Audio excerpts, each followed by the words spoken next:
All right, everybody. How you doing? Welcome to Driver Interviews with Bobby Fazio. Today is Tuesday, November 8th, 2022. It's election day. Go vote.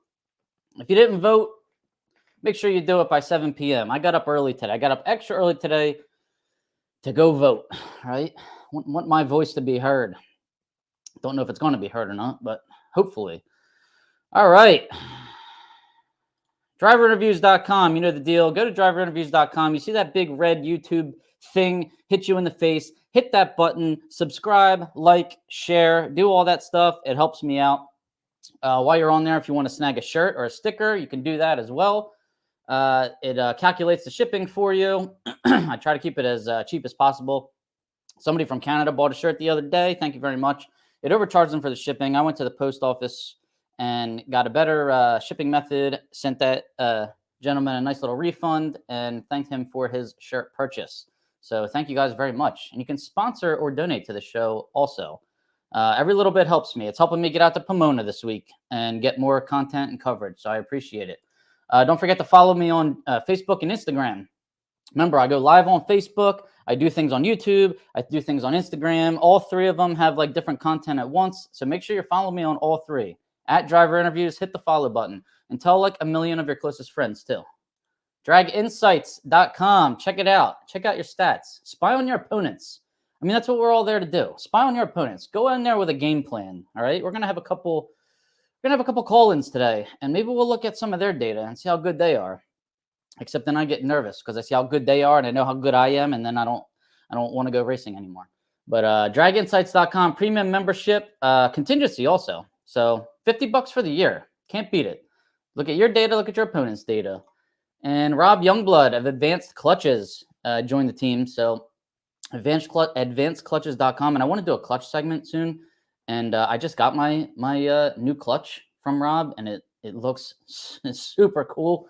I like the trick stuff that he did to it. I was going to put pictures up, but I don't think I should. So I'll give him a call, visit his website. Very knowledgeable. I told you guys already about over the last two episodes how I met him this year in Las Vegas and eventually switched to him because I needed help with my McLeod setup, and he helped me out. So thank you, Rob Youngblood and advancedclutches.com.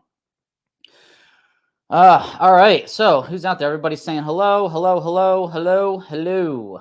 Toby, what's up? John, how you doing, buddy? Yeah, I know. Me neither. I'm getting there. And another Tom Gent, how you doing? Good to see you. Good to see you. Good to hear from you. Thanks for watching. So everybody, the divisional schedule is out. Check it out. For us in Division 1, Virginia's back on there. So that's a good sign because I thought they were gone altogether. No national on there next year, but at least we have a divisional. I needed that divisional this year, but that damn hurricane came through and screwed me. So I only had 5 races under my belt. I ended up finishing in 6th in Division 1, but I wasn't able to improve on a first-round loss due to that Virginia race being canceled. So I don't know what the deal is with the divisional races. NHRA, I know they take a fee for divisionals, but I think Brainerd's not on there this next year. So I have to go revisit our podcast with Bader from like end of 2020 where he broke all that down because I want to like remember what the deal is, what the fee is, and how that all works between tracks and NHRA to host a divisional event. How about that In-N-Out Burger deal? They just basically saved Pomona for the next 10 years. So thank you so much to In-N-Out Burger, which is always my first stop. That's literally going to be my first stop off the airplane tomorrow when I get into John Wayne Airport. So In-N-Out Burger, if I had one here in New Jersey, I'd be 100 pounds heavier, I'm pretty sure. But I actually wrote In-N-Out Burger to see if I could get Lindsay Snyder on the podcast and talk a little bit. And they actually responded. I can't believe it. So this could be a possibility. I'll let you know how that goes. 2033, they extended their sponsorship out till for Pomona and the title rights of the race. Races at Pomona, and their 75th birthday celebration is going to be at Pomona next October. So I'm hoping I can get there. Will there be In-N-Out Burger at the track? That's all I want to know. I hope so. Just a couple little announcements. The SEMA show. Everybody, I feel like I'm missing out by not going to that, and I really, really want to get to that. I'm going to PRI in December, but I think next year I'm going to do SEMA instead. Go to like Vegas, SEMA, Vegas. So I'm going to try that out. And congrats, Jeff Taylor. I think he got his 50th national event win recently. I saw that somewhere in some small print. So congrats, Jeff Taylor, well-known racer, engine builder. And now we're going to head into the Vegas Lucas Oil divisional race. And I don't want to keep our first guest here waiting too long. Brad Burton is on the line, ready to talk to me. We'll see if I can hear him and I can see him. Brad, you there, buddy? Yes, sir. How you doing? I'm all right, Brad. Are you at work right now? Are you gonna I am actually in the parking lot in Pomona watching it rain. Oh no, rain! Don't tell me that. Yep. Actually, there's a lake outside my quote-unquote pit right now. So hopefully this clears out for you when you land tomorrow. Oh man, I hope so. I'm looking forward to some good weather. That's the whole reason I come to California. Good weather, In-N-Out Burger.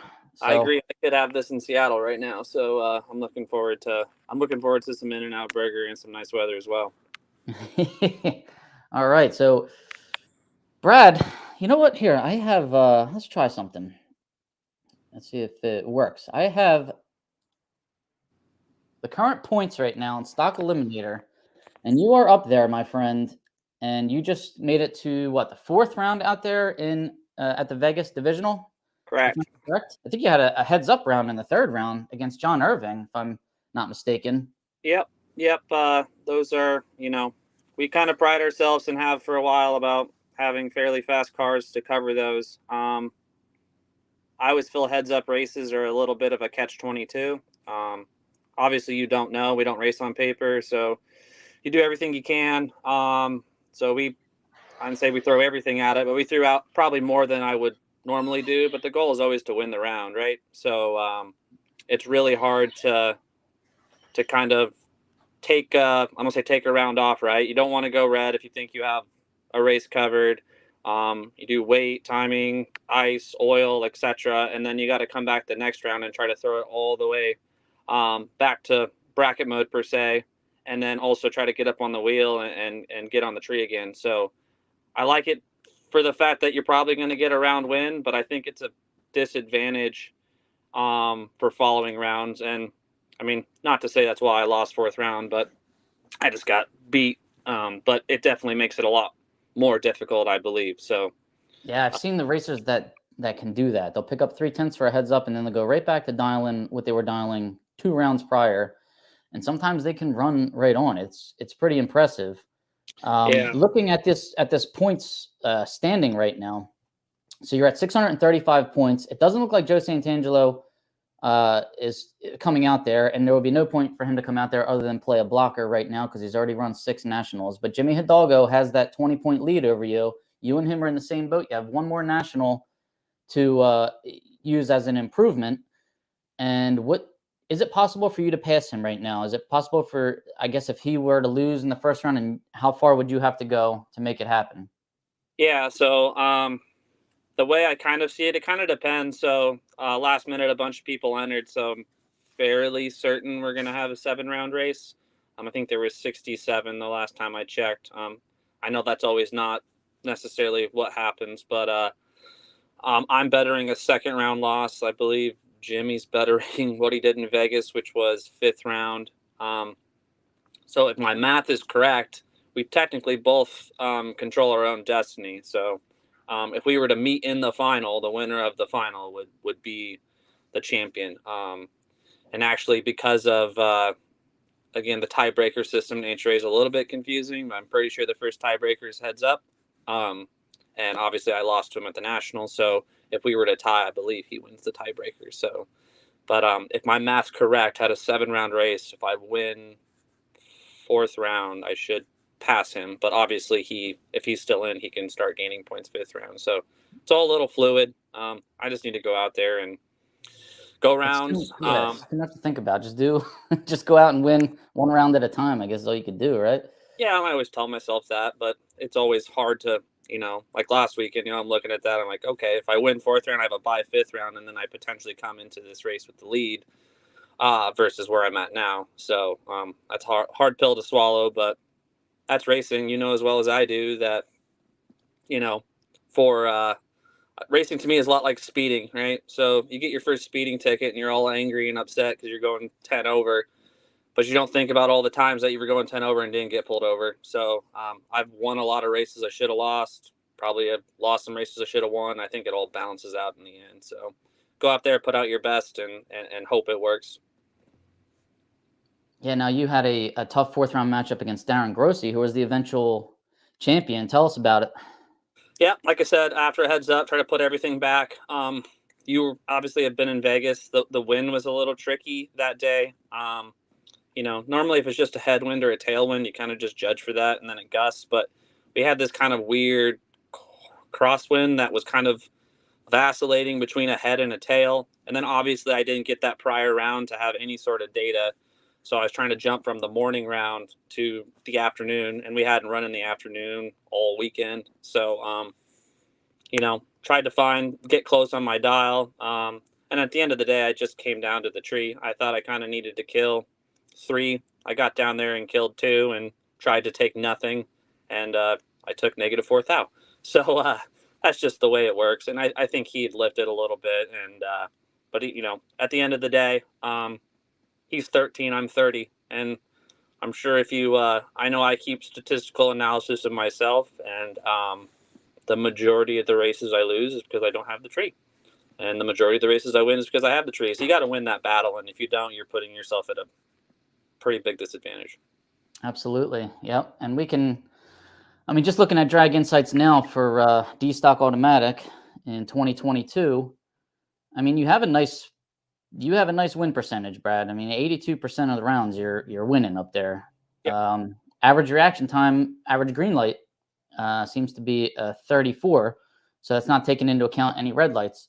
So it's pretty good. You're driving. Not good enough. It's to be winning 82% of the rounds. You're doing something right. No, and I pride myself on my finish line driving and trying to make the right decision down there. And it's bailed me out multiple times. And obviously, good car, good equipment. You've got to have that. You've got to trust that. Hey, I'm holding 2. I get rid of 2. I'm good. Right. That's what you got to do. And you had put out, or Drag Insights had put out something, a couple weeks ago with the top 4 or 5 guys and their average reaction times. And, you see where Hidalgo and Santangelo are versus where I'm at. And I know that's the part of my game that I'm probably the weakest at. I'm an engineer, obviously, so I'm super analytical, and I kind of look at, who I have, look at what their reaction times have been, and kind of, I don't want to say play it safe. That's not the right mentality, but what's the likelihood that a 30 light's going to win this round for me? Right. Because obviously we know you go red, you lose 100% of the time. Like, you can't do it, but also it's sickening to be 30 and give up 200 on the tree as well. So I know I need to be better there, especially at the end of the season. And you kind of got to race to win and not race not to lose, especially now. And a lot of people do that. And when the pressure's on, you do it even more at times than you normally would. It's not playing it safe, it's playing the percentages. Correct. Is what you're saying. Right. And we all do it.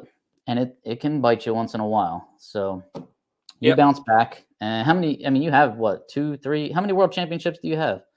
I have 2. I feel like it was a lifetime ago. Like I said, at the age of 34, I feel like I'm a has-been already, because it was in 2010 and 2012. I was in the same position that I am in now in 2016 with being in second, and that's when Strickland won the world and beat me 3rd round. So, every year I have a goal of winning the division and finishing top 10 and being able to come out west and have an opportunity, and I have that. So that's all you can ask for, is to have a chance, no matter how good or bad it is. So. Well, you definitely have a chance every time you go out there. And I love the fact that, it's with an old school, what do you have there? 72 Firebird, Ram Air car. What is that car again? Remind me. It's 72 Firebird, 455 HO. Okay. Right, yeah. It's kind of cool the first year in a while where, top 3 in points.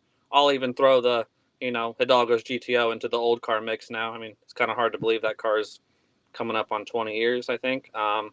Right. So, with Santangelo and myself and him, there's, obviously you have Lopez down there, and he decided not to travel, but it's cool to see an old car is going to win stock again. So. Yeah, I still like the old cars, and every once in a while I still get to run a 65 Mustang in stock, and it makes me want to sell my own car and just keep that one. I just it's something about the old muscle. More people walk by my pit spot when I have the old cars there versus when I have the newer, later model cars there. So. Oh yeah, no, it just takes people back memory lane. I mean, but like I said, it's hard to believe that like my car's 50 years old, so it also makes it hard to think that we're trying to compete with the newer technology, and the landscape of stock over the last 10 years has drastically changed. Absolutely. I feel like this last 10 years has changed stock more than like the last 25, 30 years, like combined. The advent of these factory muscle cars that go 8 seconds up against, the average ET in stock probably 10 years ago was like 1150. Now it's 1050. I mean, I think it's picked up a second over the last 10 years. Yeah. I mean, I've got like even my dad's car and his Cobra Jet, needs a tune up. You just plug the computer in, make all the changes. You can do finite tuning, and I'm trying to compete with that with a 50-year-old car with a quadrojet. So like, I feel like that's a disadvantage. And then also, as we all know, speed kills, right? I mean, that's why a lot of these guys are always trying to go faster. I feel like there's a pretty big advantage to chasing, and a lot of people make mistakes at the end of the track because of it. Yeah. Now, and also one other thing I wanted to point out that you mentioned that you've left first 13 times this year in D-Stock Automatic. You've left second 37 times. So 74% of the time, you're giving the head start. 10 years ago, I would say probably about 90% of the time you would have been given the head start. Oh, yeah.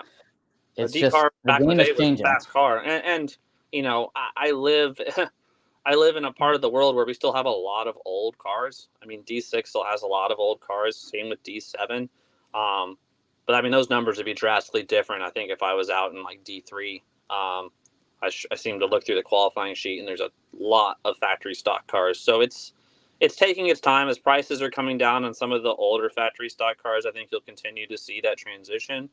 I'm asked almost every year, like, when are you going to do that? And I've thought about it. I just don't know. It's kind of like you and your old stocker. It's like an old shoe, man. That's home.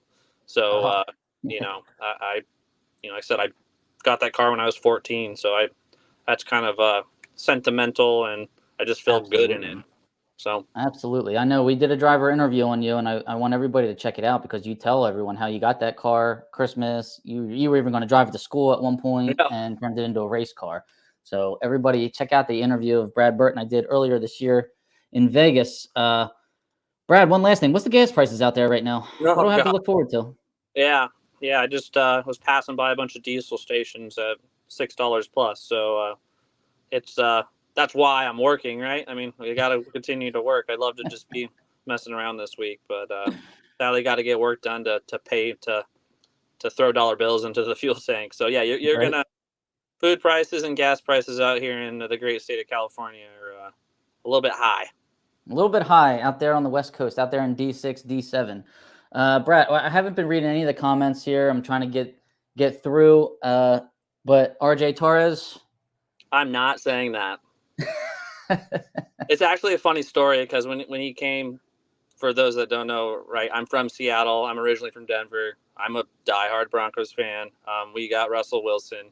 I'm like, week one, I had my mom was like, you got to give me a Russell Wilson jersey so I can wear that up in Seattle. So it's on order. It's coming. It's going to go straight into the closet, and it's going to have to live there for eternity. I've got a brand new jersey I can't wear. So, no, I'm not. Oh, man. Yeah. But thank you, RJ. No, well, I got Mahomes on my fantasy team, and I'm sitting pretty. There you go. So, Brad, I will see you out in Pomona. If you got a bicycle or a golf cart, if anybody knows of one for me, I need to crank out interviews this weekend, and I need to get around that track. And my legs can only walk so many miles in one day. So anybody that around, and we'll get you taken care of one way or another. Pedal bikes, man. Pedal bikes are good for me. I don't need a golf cart. I pedal at the track. I don't have a golf cart. So whatever you got, I'll take. All right, man. We'll see you tomorrow. All right, Brad. You take it easy, buddy. Thanks for calling in. I appreciate it. Absolutely. Thank you. See ya. See you, buddy.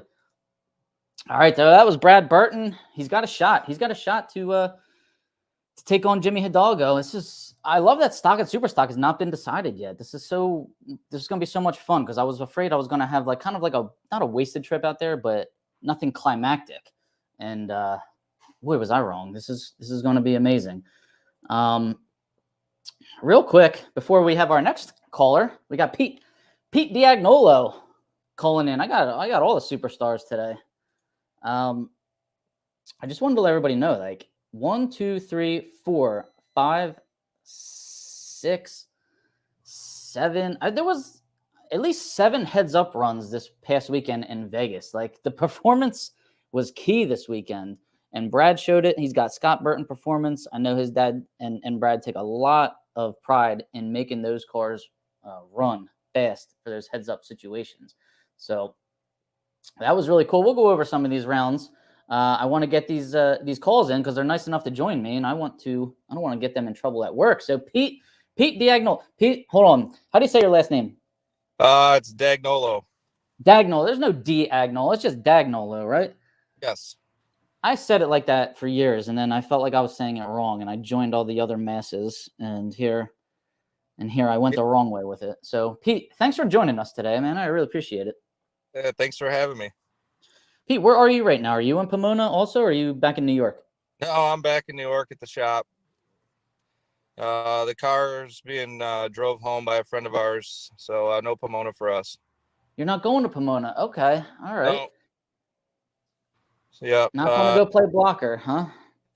No, I mean, would have liked to. It's just not in the cards, unfortunately. But right. Hopefully help me out a little bit. Well, we're just going to take a look at the points right here. You are holding a slim 8-point lead over Greg Stanfield. You did hit 6 nationals, so you couldn't improve on anything by running this national. The best you could do is block. The best you could do is try and get Greg first round and take him out, I guess is what Pete would have been able to do out there, and which he's very capable of doing. And you ran 7 divisionals. So the only thing you could have done was run 1 more divisional and try to improve on something there. But I don't even know what Pete could have improved on. And we just lost Pete right there for a split second. So we'll see if he can come back in. He might be in a bad signal there at work. But there he is. Hey, Pete, you there? All right, I'm back. I'm sorry. No problem. So, Pete, I mean, to say you're on fire right now would be like a complete understatement. You are on an absolute tear that people just like dream about. Every time you get on the track, I mean, your light is an average of about a 14, and you're running like right on or tapping the brakes a little bit, taking wind light after wind light. Dude, what's going on this year? Tell us about it. I don't really know. Just kind of right place, right time, I feel like. Been hitting the tree pretty well, and the car's been fairly predictable for once. That's pretty much it. Normally it's kind of up and down and hard to predict, but I mean, it moves a lot with the weather, but I guess we may have kind of got a small handle on it for at least a little while here. Now, Pete, that's a 67 Camaro. That's a modified, it looks like it was an old school modified car back in the day. What kind of engines, what cubic inch engine? It's 310 cubic inch right now. Now, is this a modified car that your father drove back in the day? Yes. Yep. He raced it in IHRA modified back in the day. And you're running super stock C modified stock. So super stock CS, right? Yep. Correct. Yep. All right. And this past weekend in Vegas, you got to the 5th round. So you were on like one of your Pete Dagnolo, runs there. And then you had a very un-Pete Dagnolo 68 light in the 5th round. What happened there? You want to tell us about it? Just lost concentration. I mean, no good way to chalk it up, really. Just kind of lost the tree coming down a little bit, and just dead late. Knew it when I left, and probably had a few choice words going down the track and before I even got to the finish line. But just happens, I guess. It does. And it didn't happen for you. Maybe that was the first time all year. So, I mean, you got a lot to be proud of, man. That was a really good run you were on. Yeah. Yep. Like I said, only human. So it is what it is. Now, I, for some reason, don't have the round right in front of me, but who were you racing? Were you giving a head start or getting a head start in that round? I was getting spotted. It was a real fast Copo. He was dialed, I think, 809 or 810. I'm sorry. All right, so you were getting a head start, which you probably don't. You probably don't leave first a lot in your car. I'm guessing. It's probably 50-50. But yeah, I mean, I've gotten like even in St. Louis, I mean, both races, the first day the guy was dialed, I think 776, and then I had Aaron Allison the second race. He was dialed, I think I think it was only 880 something, and then I had McLaren round before, he was dialed 820, and then this Copo that was dialed 810. So I feel like I ran into a lot of really fast cars the last few weeks. Wow, I know we were just saying stock eliminators average ET has come down quite a bit. I mean, super stock, and when you're running 7-second cars, that's just, I've done it in class before, and they fly around me like I'm standing still. But it's just like judging the finish line against a car like that. I don't think anybody has the advantage there. It's just like a crapshoot at that point. Yeah, absolutely. But as far as, so we talked about Brad's average reaction time, drag insights. Your super stock C stock average reaction time this year in 2022, 019, Pete. I mean, that's amazing. So no wonder you're winning this year, 82.8% round win percentage. I mean, that's some of the best drivers I've seen on this app are in like the 70% range. You're at 82% this year, 82.8. I mean, we could round that up to 83 if we want to. So, I mean, like I said, you're on a tear, Pete, and 8-point lead. What are you thinking? I mean, what are you going to do this weekend? You going to watch? You going to chill? You're just going to check the results on Monday? What's the deal? One of the reasons we go to Pomona, we weren't really planning on it at all, but it's a good friend of mine's wedding that I'm in. So probably going to be some cell phones sitting there on the table watching during the wedding. I'm just thinking. Don't do it if you're standing up on the altar. Yeah. It's all drag racers, so it should be pretty. I'm sure I won't be the only one. All right. Luckily. Put an earpiece in. You know? Right. No, that's great. So, Pete, what part of New York? Rochester. All right, so you're up there near like Canada over there, probably not too far. Like right between Buffalo and Syracuse, about an hour from Canada. It was actually warmer here over the weekend than it was in Las Vegas. Yeah, it was crazy here in New Jersey. It was 80 this weekend. I'm just confused. So, and now Brad's telling me it's raining in Pomona. So what am I getting myself into here? This is right. This is not what I signed up for. No. So, Pete, since I haven't had a real chance to talk to you, I want to talk about your car a little bit more before we let you go, and a little bit about what you do. I mean, you said you're working today, so you're working. Yeah. You guys have a shop? Yeah, we have a repair shop in Webster. Just normal auto repair. Do a lot of stuff for the post office. So I usually work on that stuff, and my dad will work on the customer stuff. And works out. Just a smaller place, just the two of us. Yeah, okay. Now, my dad used to do work for the post office at our little shop too. Do they still have to supply all their own parts, and you're not allowed to get them? Yeah, it's a pain. I know. You find something wrong with it, and you luckily the guy at the local post office is willing to go if it's one of their trucks to pick up the parts, or else we kind of got to sit on it unless we want to make a 20-minute ride one way to go pick up the parts. Yep. I remember it. I remember it well. So that's funny. So let's get back on the car, Pete. 67 Camaro. You said it's a 310 cubic inch. Who builds the engines? We do. We send out the machine work and stuff, but we assemble it and do all the checking and stuff right here at our shop. Kind of been doing it with my dad since I was younger. He's always put his stuff together, and I've kind of just learned from him a little bit. So it's kind of like our own little thing to do over the winter and try to always improve, I guess you'd say. Yeah. Now, the machine work, is that like you send it to a local fella, or do you send it to a well-known name? The super stock stuff, we usually will send the block out to be honed. I don't know who's going to do it this year because the guy we did it closed up, but probably we'll take that where we take the comp motor, just because the ring package in it's so critical to have it honed right. But I mean, like the bracket stuff, we still have another place up the street that can handle that. Nice. All right. Yeah, because you're racing 3 cars then. You got the super stocker, you have a comp car, and then the bracket car. You went and won super stock at Indy, US Nationals, got in the bracket car and went and won, what, a $30,000 race the following weekend? Yeah, it was pretty crazy. Indy on Monday, and then that was, I think, Thursday. So it was pretty Why don't you just do that once a nice. month and quit the post office trucks? Yeah, if it was that easy, I would. That's great. What kind of transmission you running that thing? It's a ProTrans 350.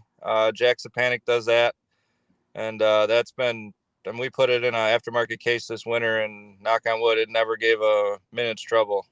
I mean, it ran all year. Probably this year, we probably put a little over 100 runs on, and was flawless. So probably Yeah. gonna nothing in that. Just have it freshened, and that's it. Yeah, that's what I mean. I know you got to have a lot of runs on it. You've been winning a lot of rounds, so that's good. That thing's what kind of RPM you turning with that thing? Like 10,000 on Woo! average. Yeah. We don't spin it terribly hard, but I mean that's plenty hard enough. But That's not terribly hard. Wow. well, that world, I guess. But I mean, it's got 157 runs on it, I think, and we've never even changed a valve spring, so it's been reliable as it can be. Yeah, you're telling me. Well, Sean Conway, Pete, what's the plan for next year? Super stock with more big money bracket racing? Kind of seat of the pants, really, just like this year was. Until after Indy, it kind of changed directions, I guess you'd say. But yeah, I'll start out in Gainesville, kind of use that as a little vacation in the beginning of March, and I don't know, just go to the few or the I guess places that we normally go to and see what happens. But no, like no intentions of, I guess you'd say, making like a chase at it or anything. Which I mean, some people make that a point every year. If it happens, it happens. If not, bracket racing's more than fine with me. Right. Try and win more money that way. Now the 10,000 RPM here. What in one of these modified cars? Like what kind of like seat pressure are we talking with these valve springs and open pressure? And are they like little beehive springs? You go lightweight on these things? How's No, this it's work? a pack inch 550 spring. Usually they're like rate C pressures right at like 400 pounds. I can't remember off the top of my head what the open pressure is. And then what kind of cam lift are you guys running in a modified car? If you're Ours willing to is, share it. yeah, I mean, ours is pretty mild. We're going to change that over the winter actually and try a little more aggressive cam, but still try to keep the longevity of it. It's right at about 830 lift currently. Okay. So it's high. It's pretty high. I wasn't sure if it was lower. It's easier for me to get that out of a stocker because we have to Yeah. run OEM cam lift. A super stocker, not everybody wants to share Right. that, but that Yeah. is a little higher than I anticipated. So Yeah, no, and I mean, I bet you there's guys, well, even with super stock modified stuff that's over 900 lift, and it still should live pretty close to what it is now. That's the hope anyways. man, them springs are working. That's Yeah. just crazy. And boy, those But things sound beautiful when they go down the track. yeah, the technology's come a long way, I think, in the cam lobes to make the stuff live like it did. I mean, I don't think 10 years ago you could run 150 runs on a set of springs with the cam lobes back then. And I'm working on a cam. We're going to do a tech segment. So a cam designer is going to come on and we're going to talk all about these things. So I'm trying to do tech segments maybe once a month. I did one with Holly EFI about 3 weeks ago. So Pete, I don't know if you're new to the show, but every Tuesday at noon we do this. So tune in someday. Tell Yeah. Dad you're going to lunch and check it out. Yeah. But yeah, we appreciate you coming on there, Pete, and we'll say some Hail Marys and Our Fathers with you this weekend while you're at the wedding, and we'll see. This would be your first World Championship in NHRA. Yes. I mean, I don't even know as if I've even made the top 10 before in super stock, because we don't usually run a full claim. We go to the few select races and really just, like I said, piece in bracket racing on the side, and then it's just kind of done really, really well with that car this year and had to go for it, I guess. All right. Well, yeah, like you said, you don't plan for it, but when you go out and win a couple races or have that kind of success that you had, now it's like, all right, we have to do it. And that's kind of the way it was for us this year with the division. I won the Cecil County race, which was like the first race that we had this year. Right. And I was like, oh, well, I guess I'll try for something now, you know? So yeah, I know how you feel, buddy. That's awesome, but I'm really happy for you and Dad, you know, doing it yourselves, you know, father-son shop there. It reminds me a lot of me and my dad. So more power to you, buddy. And I love Greg Stanfield, but I know he's got multiple championships. McClanahan's got championships. I don't know about Wodarczyk and Wagner, but you know, I'd like to see you get your first here, Pete. Oh, thanks. I wish them guys obviously the best of luck. And, you know, it's one of those things. Got 699 points, I think it is. And I mean, if they can do better than that, I'm just going to tip my cap. That's all you can do, buddy. So, all right. You have fun. Have fun at your wedding. And thanks for joining us, man. We appreciate it. Take care. All right. Thanks for having me. Enjoy Pomona. All right. Thanks, buddy. See you. Bye. All right, so that was Pete, and we're just taking a look at these points standings again. Top fives are all highlighted in red. Factory stocks all the way on the right. We already know David Barton clinched. He's done 712 points, and Skillman there in second with the Ford. So nice to see that. We want a little variety in that class. But as far as stock and super stock here, Tyler Wodarczyk and Wyatt Wagner, they both have a national to improve upon. McClanahan has one to improve upon. Stanfield has one to improve upon. So those four right there can, if they all do show up at Pomona, you know, they can, I don't know if all four of them can, but I know Stanfield probably can pass Pete if he has a good showing there. McClanahan is coming from behind, 41 points. I don't know if he has something that he can improve upon to do that. And then there you go. You see stock on the left. I'm sure McClanahan and Glassbrenner will be there. We know Brad Burton's going to be there. We don't think Joe Santangelo is going to be there. And I am sure Jimmy Hidalgo is there. So that is going to be exciting. I will be sticking cameras in everybody's faces this weekend. Believe me, I'm getting to the track early Thursday morning, and I'm starting as soon as I get there. So looking for a bicycle, golf cart, whatever you got, let me know. And I can use it. I wanted to, you know, I feel like we climaxed the show, but 4 heads-up runs in first round of Stock Eliminator at Vegas. Like, this is where I wish I was there. And some of these races were insane. How about Earl Farmer having a 001 light against John Irving there? Irving was 45, but 1080 beats the 1088, and a little Mopar showdown there. It's Mopar country out there. I love it. I can't wait to see all these you know, Plymouths when I get out there, and these Dodges, and Darren Grossi's car, and Errol Farmer's car. I want to see his. I can't wait. Irving.